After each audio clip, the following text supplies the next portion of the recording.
You want to know how I met Schaub? How'd you meet Schaub? So my buddy was the Strike Force champion. Who?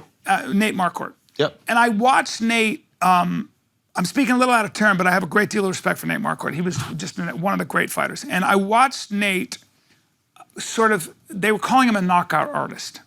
And I watched this guy who would just get in there and fight and react to whatever was given to him. I watched him start trying to be a knockout artist. Yes. Now, I'm in no position to tell an MMA fighter how to fight, but I do know performance psychology. Yeah. And I noticed he was doing a lot of interviews, and I had a conversation with him, and I said, you cannot listen to anybody tell you you're a fucking knockout artist. Because then you're going to can't listen to anybody tell you you're anything about how you fight. Because if you listen to that, you are going to try to fulfill that shit. That becomes your brand. Fuck off. No, don't listen. You react to what you're given. And fighting is a beautiful example of that in real time, right? Yeah. It's like kinetic chess.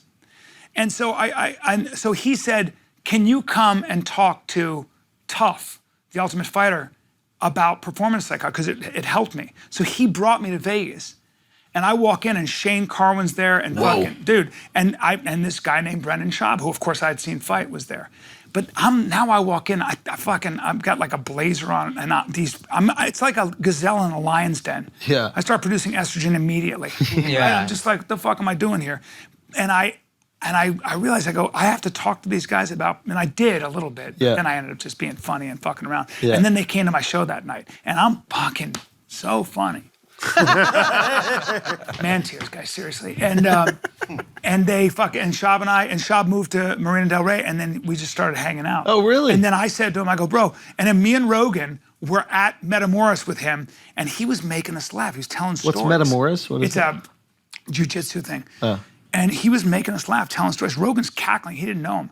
And he goes, dude, that guy's fucking funny. And I go, yeah, no, I don't hang with him because he's got big muscles. Yeah. I mean, I do sort of, but that helps, but you know, for the most part, he was fucking hilarious. And I said to him, I go, let's do a podcast together and we'll talk about fighting.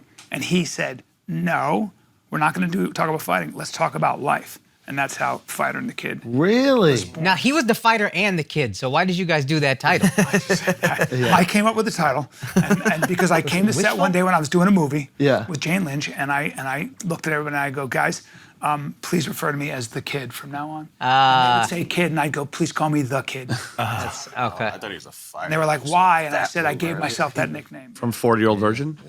It was not that silly movie, no, but it was the one before that, but thank you for asking. I went from The Hangover to those two movies. I made a lot of good choices.